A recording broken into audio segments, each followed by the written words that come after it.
The Millionaire Next Door by Thomas Stanley and William Denko challenges common perceptions of millionaires. Contrary to popular belief, many millionaires don't live a lavish lifestyle. They don't typically spend on expensive clothes, watches, or cars. Instead, they live modestly, often in middle-class neighborhoods, and are frugal with their spending. The book's first chapter introduces this unexpected reality through anecdotes and research data. For example, a focus group of millionaires surprised a trust department vice president with their unassuming appearance and modest spending habits. These millionaires often drive older cars, don't buy luxury items, and their wealth isn't visible in their daily lives. This contrasts sharply with the public's stereotypical image of millionaires. The authors detail the profile of a typical American millionaire. Most are self-made, coming from ordinary backgrounds, and have accumulated their wealth in one generation. They often work in unglamorous professions, but are entrepreneurial and diligent savers. The book emphasizes that wealth is often the result of lifestyle choices, spending habits, and hard work, rather than inheritance or high income. Additionally, the book explores how wealth is defined, distinguishing between displaying high consumption and actually owning appreciable assets. It proposes a formula to determine if one is wealthy based on age, income, and net worth, and categorizes individuals as either prodigious accumulators of wealth, average accumulators of wealth, or under-accumulators of wealth. In summary, The Millionaire Next Door reveals that most millionaires are self-made and live frugally, debunking the myth that they inherit their wealth or live extravagantly. The book serves as a study in personal finance, suggesting that accumulating wealth is within reach for many through disciplined saving and investing, rather than high income alone. Chapter 2 of the book discusses the frugality of the affluent, particularly decamillionaires. The authors initially misconstrued the luxurious preferences of the wealthy, assuming they'd enjoy extravagant foods and drinks. However, during an interview with decamillionaires, it became apparent that despite their wealth, they preferred simpler fare like beer and sandwiches, highlighting their frugality. This chapter emphasizes that frugality is a key trait of the affluent, contrary to the popular belief that they indulge in lavish lifestyles. The authors note that most wealthy individuals live below their means, and their wealth is often not visible through extravagant spending on goods like clothing, cars, or watches. The book further explores the concept of playing great defense in wealth accumulation, meaning being frugal and budgeting wisely, even at high income levels. The chapter also contrasts the spending habits of the truly wealthy with those who earn high incomes, but have a lower net worth due to high consumption lifestyles. It illustrates this with examples of individuals who, despite high earnings, have limited wealth due to their spending habits. The book argues that accumulating wealth is more about how much one saves and invests rather than how much one earns. It suggests that many high earners who are expected to be wealthy are not, because they spend a significant portion of their income, whereas true millionaires allocate their resources more prudently and focus on growing their net worth rather than displaying wealth through consumption. The key message is that being frugal is fundamental to building and maintaining wealth. The chapter concludes by emphasizing the importance of budgeting, planning, and investing wisely over conspicuous consumption, even for those with high incomes. In Chapter 3 of their book, the authors delve into the critical role of efficient allocation of time, energy, and money in wealth accumulation. They compare two types of wealth accumulators: prodigious accumulators of wealth, referred as PAWs, and underaccumulators of wealth, referred as UAWs.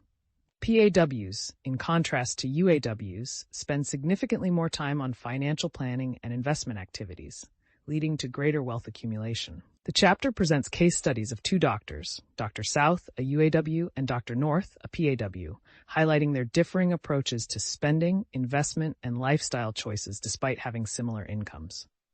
Dr. South, despite a high income, has a low net worth due to excessive spending, lack of investment planning, and high living expenses. In contrast, Dr. North, also a high earner, has accumulated significant wealth by living below his means, investing wisely, and avoiding unnecessary expenses. The chapter emphasizes the importance of budgeting and financial planning, demonstrating that high income does not guarantee wealth accumulation. It also discusses the tendency of physicians in general to be UAWs, primarily due to their high spending and late start in earning and investing due to prolonged education. Furthermore, the chapter explores the correlation between the level of education and wealth accumulation, finding that high-income PAWs are less likely to have advanced degrees compared to UAWs. This underscores the notion that wealth accumulation is more about financial behavior than income level or educational attainment. The chapter concludes by emphasizing the importance of proactive financial management and the efficient allocation of resources as key to building and maintaining wealth. Chapter 4 of the book focuses on the contrast between people who achieve financial independence and those who prioritize displaying high social status through material possessions. The chapter introduces Mr. W. W. Allen, a self-made multimillionaire who epitomizes financial prudence and modest living. Despite his wealth, he has lived in the same middle-class house for decades, avoids status symbols like luxury cars, and reinvests his surplus income into his businesses and other assets. Allen, described as a super PAW, meaning prodigious accumulator of wealth, contrasts sharply with UAWs, meaning under-accumulators of wealth, who spend heavily on luxury and status items. The chapter highlights Allen's efficient lifestyle and his refusal to fund those who live beyond their means. His approach to wealth emphasizes financial independence over outward appearances of wealth. Allen even refuses a Rolls-Royce gifted to him, as it conflicts with his lifestyle and values, such as his love for fishing and dining in simple restaurants. Further, the chapter delves into the car-buying habits of millionaires, revealing that most prefer practical and moderately priced vehicles, often used cars, rather than new luxury models. This purchasing behavior is aligned with their broader approach to wealth accumulation, which involves spending less than they earn and investing the surplus. Millionaires, the book suggests, derive satisfaction from financially prudent decisions rather than from conspicuous consumption. The various millionaire profiles presented in the chapter, including new vehicle-prone dealer loyalists, used vehicle-prone dealer loyalists, and used vehicle-prone shoppers, each demonstrate different approaches to car buying but share a common emphasis on value and frugality over status. These examples reinforce the book's central theme that accumulating wealth is more about how you manage and spend your income than about how much you earn. The chapter concludes by asserting that the path to true wealth is through disciplined spending, wise investing, and prioritizing financial independence over displaying high social status. Chapter 5, titled Economic Outpatient Care, referred as EOC, explores the impact of financial support that affluent parents often provide to their adult children. The chapter begins with an anecdote about a couple, Lamar and Mary, who live a luxurious lifestyle despite having a modest income. This lifestyle is made possible through substantial financial gifts from Mary's wealthy parents, an example of EOC. The authors delve into the prevalence of EOC in America, noting that many affluent parents, despite being frugal themselves, generously support their adult children, leading to a decrease in both their own wealth and their children's ability to accumulate wealth. The chapter reveals that adult children receiving financial gifts often have less wealth and earn less compared to their peers who do not receive such gifts. The chapter also discusses the implications of this financial dependency. Lamar and Mary, for instance, have never learned to budget or live within their means, relying instead on continuous financial support from Mary's parents. This dependency shapes their lifestyle choices and spending habits, even impacting their ability to plan for the future independently.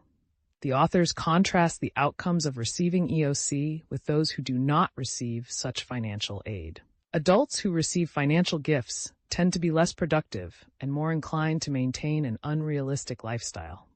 In contrast, those who do not receive EOC are more likely to accumulate wealth and be economically disciplined. The chapter emphasizes that substantial financial support from parents often hinders the development of financial responsibility and independence in adult children. The chapter concludes by suggesting that, instead of offering direct financial assistance, parents should focus on fostering independence and self-reliance in their children. This approach is more likely to lead to financial success and stability for the children in the long run. The key message is that while parents may have good intentions in providing EOC, it can often lead to unintended negative consequences on their children's financial health and personal development. Chapter 6 of the book examines the dynamics of wealth distribution among affluent families, focusing on their adult children. It reveals that affluent parents often face complex decisions about how to distribute their wealth, balancing the desire to reduce estate taxes with the need to address the varying financial needs and successes of their children. The chapter delves into the tendency of wealthy parents to provide more financial support to less economically successful children, often at the expense of more successful ones. The chapter highlights the specific case of housewives, who are notably more likely to receive inheritances and financial gifts from affluent parents. It categorizes these women into two types, Type A and Type B. Type A housewives are typically married to high-income men and are often involved in caring for their aging parents, leading to more substantial inheritances as a form of compensation. In contrast, Type B housewives are more dependent and less likely to be financially successful, often relying heavily on their parents for financial support. The chapter also discusses the broader context of economic disparities between men and women, noting that women in general earn significantly less than men in high-income occupations. This disparity leads affluent parents to practice a form of economic affirmative action, favoring their daughters in financial support and inheritances. Additionally, the chapter explores the complex relationships within affluent families, particularly between parents and adult children. It underscores the psychological and emotional aspects of financial dependence and the impact of parental financial support on the independence and self-confidence of adult children. The chapter concludes by emphasizing the importance of strategic estate planning and the role of professional advice in managing complex family wealth dynamics. Chapter 7, titled Find Your Niche, emphasizes the importance of targeting market opportunities, particularly focusing on the affluent demographic. The chapter argues that many individuals aren't wealthy because they fail to pursue existing market opportunities.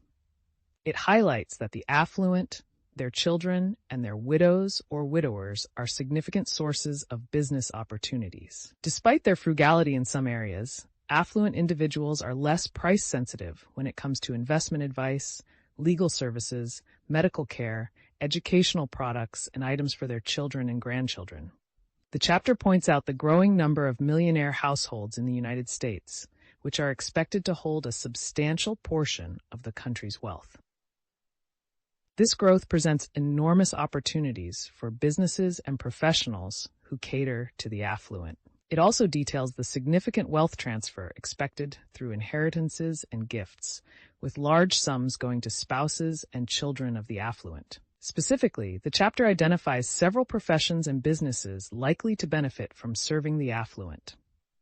These include estate attorneys, tax attorneys, immigration attorneys, medical and dental care specialists, asset liquidators, educators, professional service providers like accountants, housing specialists, fundraising counselors, and travel agents. Each of these areas is poised for growth due to the increasing wealth among affluent households and the unique needs of this demographic. Furthermore, the chapter provides insights into the geographical distribution of these opportunities, noting the states with the highest concentration of affluent households. It emphasizes that understanding the distribution of wealth is crucial for those aiming to target the wealthy market. Overall, the chapter suggests that by focusing on the needs and preferences of the affluent, businesses and professionals can tap into a lucrative market, benefiting from the substantial wealth present in this demographic. Chapter 8 addresses the occupations of millionaires and the misconceptions about how they acquire wealth. The authors, through their extensive research, debunk the myth that certain businesses are more likely to produce millionaires. They emphasize that the character and discipline of the business owner are more critical than the nature of the business itself. The chapter reveals that most affluent Americans are business owners, including self-employed professionals. Surprisingly, only a small percentage of self-employed individuals are millionaires, challenging the notion that entrepreneurship is a guaranteed path to wealth. The authors argue that success in business and wealth accumulation depend not only on the industry, but also on personal habits, like frugality and wise investment choices. The chapter also discusses the profitability of different industries, showing how it fluctuates over time due to external factors such as market changes and government policies. For example, dry cleaning, once a lucrative industry, saw a significant decline in profitability over a few years. This variability underscores that no industry offers a surefire path to wealth. The authors further compare self-employed professionals to other business owners, highlighting that millionaire parents often encourage their children to pursue professional careers like medicine or law. These fields are perceived as more stable and less risky compared to the uncertainties of running a business. In conclusion, the chapter stresses that there's no simple formula to becoming wealthy. Success in business requires more than just being in the right industry. It demands personal qualities like discipline, frugality, and a willingness to take calculated risks. The chapter advises against oversimplifying the paths to wealth and underscores the importance of character and personal choices in achieving financial success.